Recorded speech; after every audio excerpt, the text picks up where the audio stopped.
She was the humble Londoner who grew up in a small flat above a discount furniture store, but now Adele is so grand that she turned down the Queen. I hear that the organizers of the party at the palace asked the Los Angeles-based superstar to perform at the concert held to celebrate the Queen's Platinum Jubilee. They were told she couldn't do it, a source tells me, scheduling issues, or something like that, were given as an excuse. It caused a lot of surprise, particularly as she was awarded an MBE. After all, how many chances will there be to perform in front of Buckingham Palace for the Queen? And Adele, 34, is not the only British megastar to snub the monarch. I can disclose that Harry Styles also rejected the opportunity to sing in front of a global audience of millions. A source close to the 28-year-old former One Direction star confirms, he was asked.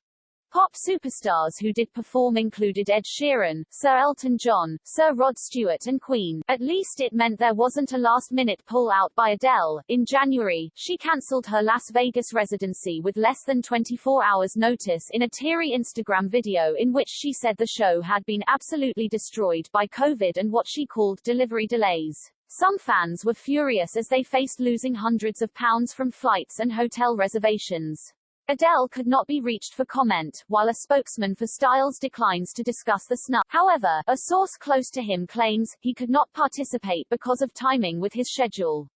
A spokesman for the BBC, which organized the concert, declines to comment. Shush is rumored to be the first girl Prince Harry ever kissed. But Sophia Hesketh cast such youthful frivolities aside forever yesterday when she married turnip toff Ollie Birkbeck, who runs his family's 2,000-acre Little Massingham estate in Norfolk. The fashion stylist, daughter of former Tory Treasurer Lord Hesketh, alerted friends by sharing this wedding snap. The baby on Birkbeck's knee is the couple's son, Frankie, born 8 months ago, and conceived just 3 months after Birkbeck, 49, was introduced to Sophia, 37. He describes their whirlwind romance as a bit mad, which is fair enough. Barely 4 years ago he married Laura Trenchard, Viscount Trenchard's daughter, but insists that it was over by the time he and Sophia became an item. How times changed. Royal Ascot used to have such a strict moral code that divorcees were banned from the royal enclosure. Yesterday, the Queen's divorced grandson Peter Phillips, 44, took his new girlfriend, Lindsay Wallace, with him in his carriage in the royal procession up the Straight Mile from Windsor Castle. The oil tycoon's daughter, 40, is still married to her husband, whose name has not been disclosed. Alexa Chung's rock singer ex-boyfriend Alex Turner was the headline act at Glastonbury twice with his band, Arctic Monkeys. The model and TV presenter's current beau, Orson Fry, will have to make do with a more modest berth next week at Worthy Farm, Somerset. I hear the Fry's chocolate scion, 25, is due to perform with his 4-piece indie band, Some People, at the tiny Stromerville stage, hidden away in a wooded glade. The magical location will make up in atmosphere what it lacks in audience, an insider tells me, diplomatically. Chung, 38, and Fry, right, who've been going out since 2019, are said to have bonded through their love of music. Why is it that those who lecture us about climate change have the biggest carbon footprints?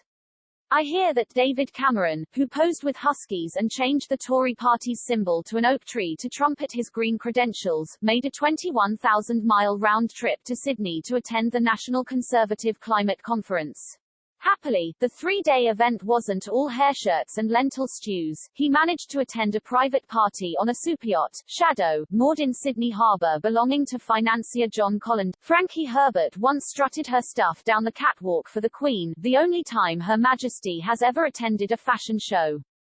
But the Earl of Carnarvon's niece has gone considerably further for Mama Julia, the shaman in Ecuador, preparing her for what Frankie, 26, describes as this journey into nature in the Amazon rainforest. Describing the process as truly a magical experience, Frankie, daughter of royal confidant Harry Herbert, clearly reveled in Mama Julia's powers to remove the outside and keto city energies. She explains, being in the presence of this beautiful shaman and receiving this clearing, I felt so deeply grounded. And so liberated being totally naked with her. Historian Andrew Roberts is aghast at suggestions that Prince Charles might use a different name when he becomes king. It has been claimed that he might reign as George VII, just as his grandfather, Prince Albert, became George VI. It would be incredibly discombobulating and strange for foreigners, especially in America, suddenly to call someone who has been called Prince Charles for 70-plus years by some other name, he tells me at the launch party for the Cliveden Literary Festival, at Nobu Hotel in Marylebone. It will be considered to be an English eccentricity taken to a ridiculous degree. Charles I was beheaded, while Charles II had 14 illegitimate children, with its own tennis court and swimming pool, and reached by a 150-yard drive through private woodland. It's the sort of house of which most can only dream. But 15 years after paying £3.25 million for her 8-bedroom, oak-panelled sanctuary in East Sussex, Heather Mills has sold up, I can reveal. The former model and vegan entrepreneur declines to comment, but she acquired the property after separating from her second husband, Sir Paul McCartney, in 2006. She completely refurbished the house the following year, before her divorce was finalized with the former Beatle, who turns 80 today. But, despite the care she lavished on it, she put it on the rental market in 2011, at £7,995 a month. This time, the asking price was £3.5 million. Let's hope she got it, after securing £100 million less in her divorce settlement than she hoped for. Mills, 54, poured a jug of water over Fiona Shackleton, Macca's solicitor.